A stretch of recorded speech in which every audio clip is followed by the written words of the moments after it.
right, recording again to start the beginning of this. So this should be review. If you haven't had this topic from me before, then there may be some new words, but I'm guessing you would have heard other words that mean the same thing. So if anyone is like, does this mean that? Because you've heard it a different way someplace else, please interrupt and say those things, because that's also an opportunity to introduce yet more synonyms that are used across different disciplines for how to talk about these models.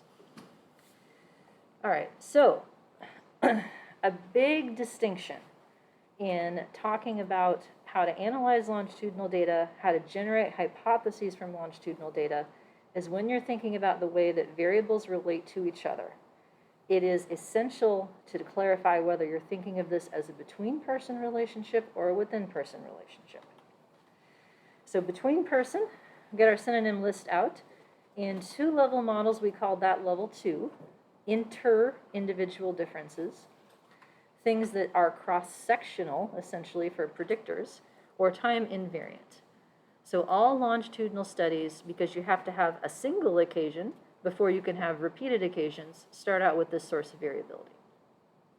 So if you're thinking of relationships and it's like people who ... have this happen to them, right? People who is a good way to think about a between person. People who are higher on X, are they higher on Y? That's between. Within then is the extra layer that is labeled as level 1 in a traditional multi-level framework for longitudinal. Intra-individuals are time varying, and this is the extra part that shows up in longitudinal data. So it's no longer people who, it's when you. When you get less sleep than you usually do, you feel crappier the next day. That's a different phenomenon than people who are sleep deprived feel crappy all the time. It's different. The difference is what is less sleep than usual is going to vary dramatically across all of us. Like, I'm one of those people who needs a lot more sleep than most people. Some of you might be lucky enough to function on 4 or 5 hours of sleep. You do not want to see what I'm like on 4 to 5 hours of sleep. It is not good. But less than usual is the idea. Within person, you can also think of as like more than I used to have, like more than a certain point in time, like have I grown? That's a within person idea. But people differ in the extent to which they grow, which is between person differences in a within person construct.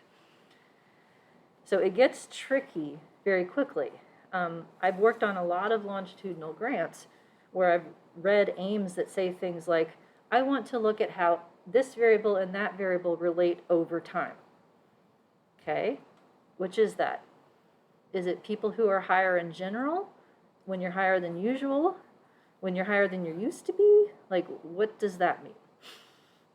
So a lot of what we have to do is try to figure out how to represent these two different sources of information and their corresponding associations. They can have interactions. So people who could interact with when you have more than usual. It could be that having less sleep than usual is even worse for you if you tend not to sleep that much to begin with. That seems reasonable. Time is another thing that we have to figure out, and it's sometimes self-explanatory and sometimes not. So what aspects of time are relevant depends on whether the constructs that you're measuring are showing some kind of individual change or just fluctuation. So time in study is what I prefer for reasons, which we'll talk about next week, but chronological age, grade in school, time relative to an event or a diagnosis, those are other ways that people can track within-person change. In fluctuation studies, where the goal isn't necessarily to measure monotonic increases or decreases, time may still sneak in there in ways you didn't anticipate. So stress and negative mood might be higher on weekdays and weekends, or circadian rhythms for things that are measured multiple times per day could play into that. A critical question then is whether time has both within person and between person variability, which it will in an accelerated design. So that's the first topic that we have to talk about next week. If there is more than one kind of within person time, then you have multiple levels of analysis for that. So let's say that you measure somebody 4 times a day for 2 weeks. Then occasions from the same day are probably going to be more related than occasions from different days. That's a level.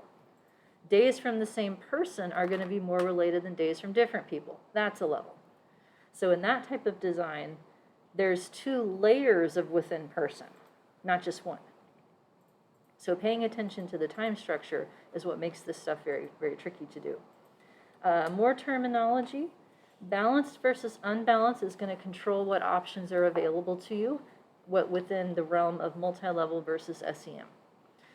Balanced means everybody has a common measurement schedule. Not necessarily equal interval, and not necessarily complete. So like if I have baseline, post-test, and follow-up, that's balanced, even if baseline, post-test, and follow-up are at different lengths of time. But if some people are measured for follow-up at 1 month, and some people are measured at 3 months, and some people are measured at 6 months, that's not balanced anymore, because how long it's been probably matters. Another term for this, by the way, that you may see in the literature is a panel study. The idea that you have these common measurement points and everybody's on the same schedule is often referred to as a panel design.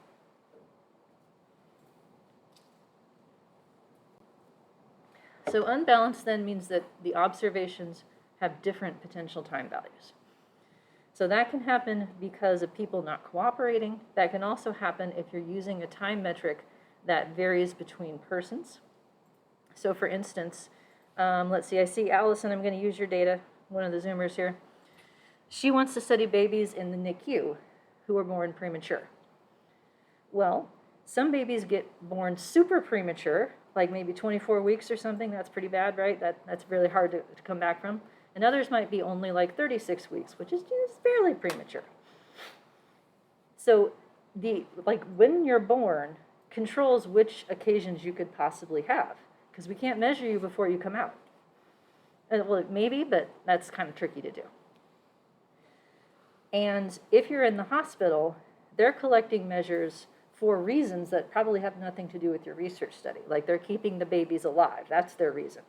So they may not have, a measure every day at the same time. It might just be whenever the baby needed something and they happened to go and do whatever they were going to do anyway. So unbalance can happen in archival types of data where you're using data for a different purpose than what it was intended. But the big picture is that a lot of the neat and tidy latent growth curve modeling stuff, if you see the SEM version of growth curves, almost all the examples are balanced data.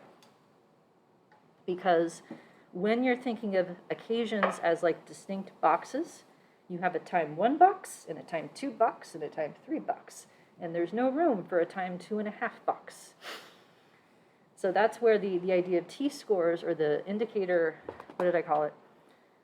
Definition variables comes into play, is being able to track exactly when people were measured in an SEM context. Let's see, where are we at? 123. Okay, good. Not out of time just yet. Change versus fluctuation, I alluded to that earlier, but these are the pictures that I intend to convey these 2 main ideas.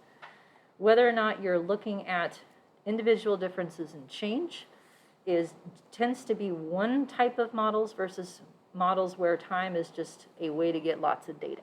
So fluctuation studies. This type of data needs to have more growth curvy, fixed and random effects of time, nonlinear effects of time, all that kind of stuff. This kind of data may have more options with respect to differences in both means, random slopes of predictors that aren't time, as well as individual differences in variability. So how consistent someone's mood is a person characteristic beyond just how happy they are or how sad they are. If you have a lot of data per person, you can start to look at those kinds of things as well. Question? No. Head itch. Any questions? See, Zoomers, questions? We're good? Okay. Stats terms then. Organizing framework for models in this class and in a lot of my classes. 2 sides of a model, means versus variances. Fixed effects, generally speaking, are part of the model for the means. So when you first learn regression, you had regression, intercepts, and slopes. Those are fixed effects. Fixed effects are estimated constants. So they are terms that the model has to figure out what they're going to be, but they hold for everybody. In contrast, a random effect is a variable, not a constant. Each person gets their own version of a slope if it is being made random. So random effects are one way that we can introduce sources of dependency or correlation from occasions from the same person. At the same time, they serve important substantive purposes in terms of being able to characterize ways that people differ from each other and potentially predict that variation. So how the residuals are distributed and related, the extent to which we've captured all sources of dependency due to the same people being measured repeatedly, this is the big way that longitudinal models necessarily differ from cross-sectional models. This is the extra layer that we have to pay attention to. So the term dependency just means correlation. It's referring to patterns of correlation. Oftentimes there's patterns of heterogeneity of variance that go with it. So if we ignore dependency, if you just fit a regular model, like a regression model, on longitudinal data, then nothing will come out of that that's good. All of your standard errors are probably going to be off to some extent, which means your p-values will be off to some extent. And if you read sort of the classic multi-level texts, they often stop at that point. Like, well, the slopes will be fine in terms of the estimates. It's the standard errors and the p-values that go awry. No, they don't. Because if I have something like stress measured every day and wellness measured every day, right? Stress is bad for you, or so I'm told. I think we can all agree on that, right? Feeling stressed is not helpful. Well, let's think about this from the between person versus within person lens. If I have a regression slope that is looking at the relationship between daily stress and daily well-being, I can get a number for that slope. Is that the effect of being a stressed out person on how sick you tend to be or how healthy you tend to be? Is that the effect of having a bad day, meaning you feel worse today than usual because you had a bad day in terms of your stress? That number is both at the same time, and that's the problem. So if you were to fit time-varying predictor models without controlling for the person dependency, everything is some kind of wrong. How you capture that, there are multiple choices for. Fixed effects, multivariate models where you just put it in directly in terms of that, or adding levels. So I have a couple slides on this, just to give you a little bit broader perspective, but we're mostly sticking with 3. So in certain disciplines, random effects models are not used, and they are replaced by what's known as fixed effects models. And if you're thinking, didn't you just use that word like 2 slides ago? Yes, I did. And they don't mean the same thing. They do in the sense that a fixed effect is still an estimated constant. But when people talk about using fixed effects models for longitudinal data or for clustered data, what they're doing is putting in the clustering or the person ID variable as a categorical predictor. So they're reducing it into a single level analysis by putting in a predictor for who is who and controlling for it that way. So if I, question? You might No. be getting to this, but I'm curious what the advantage or not is, because I think this is the approach that's used a lot in my department. So the advantage is that then a lot of the model in theory can be simplified because you've controlled for the person part. So then in theory all you have left is within person variation. But what I don't think is often realized is that what that control is referring to is intercept differences. Like if you put in a main effective person, you're allowing them to like be higher or lower on average. But what if people change differently? Putting in a main effective person isn't going to do anything about that. So you'd have to continue by putting in the person ID variable dummy codes interacting with time. Like literally give each person their own slope as a fixed effect, and then that's controlled for. So you're adding a whole lot of terms to your model, and there are sort of ways that that's hidden from you. Like in Stata, there's like a fixed effects thing where it just sort of does all that behind the scenes and you don't even see the coefficients.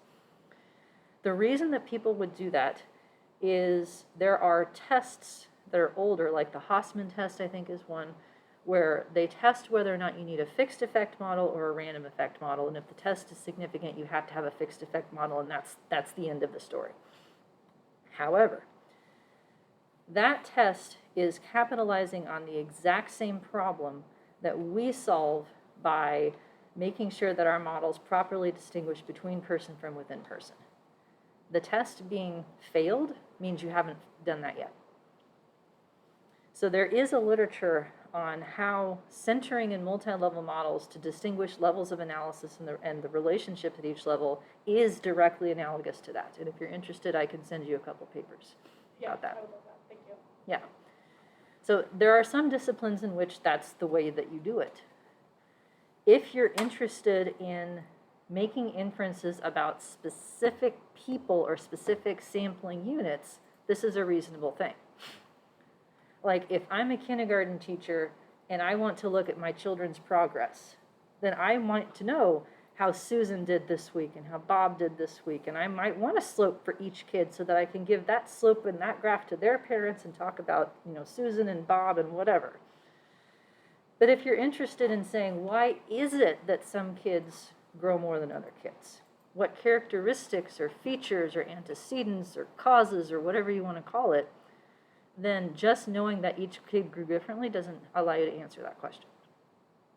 What random effects allow you to do is to first quantify how much variability there is in either an intercept or a slope, and then see what explains that variability. So it's much more about hypothesis testing with relationships between variables as opposed to just controlling for dependency. Either way, it's controlled for them. It's just what can you then do is different. So I'm not often in a situation where this is useful, but it is a choice, particularly if you don't have a lot of people. Yeah, I think that's all I want to say about that. Number 2, just let your residuals be correlated. Fine. You don't need a multi-level model for everything.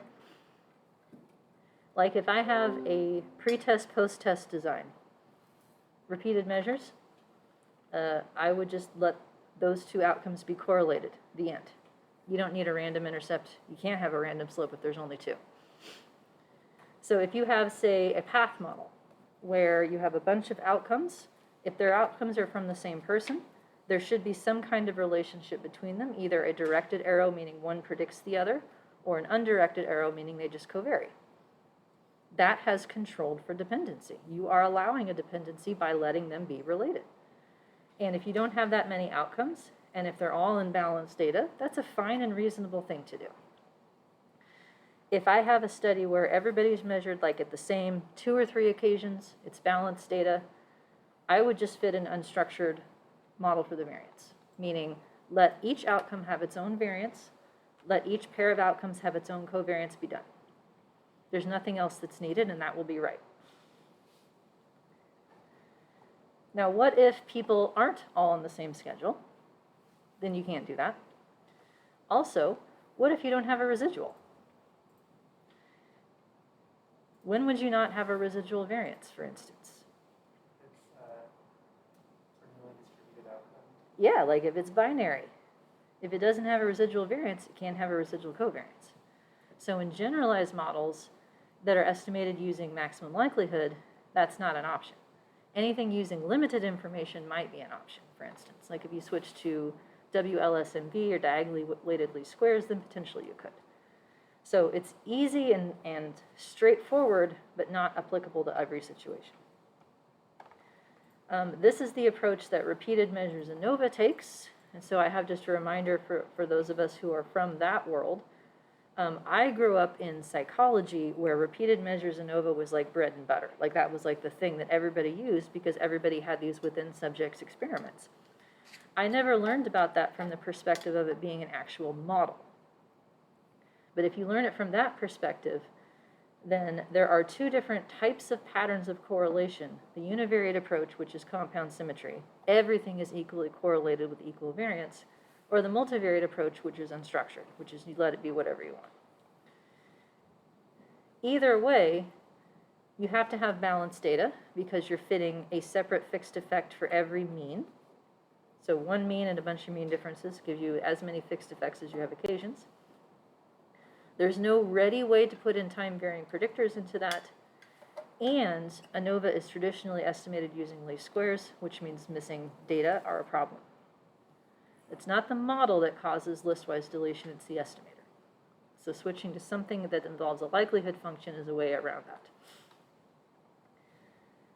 If you switch to likelihood estimation, then you have more choices for what your patterns can be. So you can set up, an autoregressive correlation pattern, a Toeplitz pattern, an autoregressive moving average is another one. Antidependence, there's a whole bunch of different possibilities. But those tend to be for balance time, equal interval time for anything that's structured using a lag, and models that have normal residuals. So this is a useful set of options, but only in some cases. Last but not least, 3, adding a level. So turning to the idea of multi-level models also can be estimated as structural equation models because you'd be adding a latent variable. Either way, we're adding a random effect, which means a separate pile of variance. So to me, a level is a dimension of sampling that has one or more random effects associated with it. So if I have occasions within persons, and the occasions are sort of like they're not structured, nested in days or anything, then person is a level and time is a level. And at a minimum, I'd probably need a random intercept to control for person mean differences, but I might need to control for other person differences in slopes. Time is nested in person only after we control for time mean differences. This is actually a tricky thing. I have at least one article that has a different way of modeling it as a cross-classified model instead. But this idea of adding in a random effect that in turn gives you some implied pattern of correlation. So an intercept, it's constant correlation. A random slope, it's time-specific correlation. A random slope for stress would be stress-specific correlation instead. That works regardless of whether you have balance time. It works in general and generalized models, so you can model longitudinal outcomes that are binary, counts, what have you. And it is a way of not just modeling dependency, but trying to come up with reasons why it's there. Like if people change differently, then I can see that as evidenced by the fact that adding this kind of random slope helps my model fit better. So it's not just control, but it's more about hypothesis testing, and that would then guide what predictors you should include. If you know that people change differently, that's an opportunity to see why. If they don't change differently, then there's really no point in trying to predict that non-variance. So this is the more flexible strategy, and I think that's why it tends to be used more often. Also generalizes to cluster designs, but that's next fall. We're not getting into that yet. All right. And yes, multi-level models are the same as mixed models. So if you take other people's classes, you may have mixed effects models instead. That's multi-level. So hierarchical linear models, multi-level models, mixed effects models, all of those words mean the exact same thing. They're written differently by different people. Mixed effects means you have fixed effects and random effects. You always have fixed effects. The question is whether you have random to go with them. And because random effects can be estimated using latent variables, mixed effects models are structural equation models too. You have a different latent variable for every effect to become random. That's what it's going to end up looking like. All right. There. See, I have the middle slides to help us figure out when we got to an end of a section or the end of a class, because it's 1:40. And after, 4 years of working here, I finally figured out when my class is over. My first semester when I taught this block, Lexi, you were in that class, you might remember. Like, I'd just keep talking, and eventually someone would be like, class was over 10 minutes ago. It was? Shit. No, it's over at 1:45, and I know this by now. All right. Anything before we adjourn for the day that I can help clarify? Yes? Yes, I have one related to maximum likelihood because we can use missing data in our data set. We do not have to remove it. But if we filter that data set to use only those complete cases, the results would be the same than using the first data set with missing data in it? It depends on what you're calling a case, and it depends on what kind of likelihood function you have. So the multi-level modeling, when you're predicting one outcome at a time, uses what's called a conditional likelihood, meaning that the model is like the leftover part of Y that it's focusing on, but to get to that leftover part, you have to build a prediction. If you don't have all the variables that go into the prediction, you can't get to the leftover, you can't use it. The catch is to be able to bring any variables that have missingness into the likelihood, because then you can have missingness under an assumption of missing at random. It's a joint likelihood instead. That's one of the drawbacks of the multi-level modeling approach with respect to missing predictors. Any cases that are missing predictors are kicked out. And that is bad for all the reasons that you can think of. Low power, wrong inferences about, non-random missingness and all that stuff. So that is one reason why someone might choose to estimate the exact same model in an SEM package, is to have the capacity to bring the predictor into the likelihood and keep it that has missing cases. Thank you. Anything else? All right, then I hope to see everyone Thursday. Thanks for hanging in there with me. And maybe I won't cough all over you by then, but I can't guarantee. So, alrighty, all for now. Bye, Zoomers. Bye, Roomers.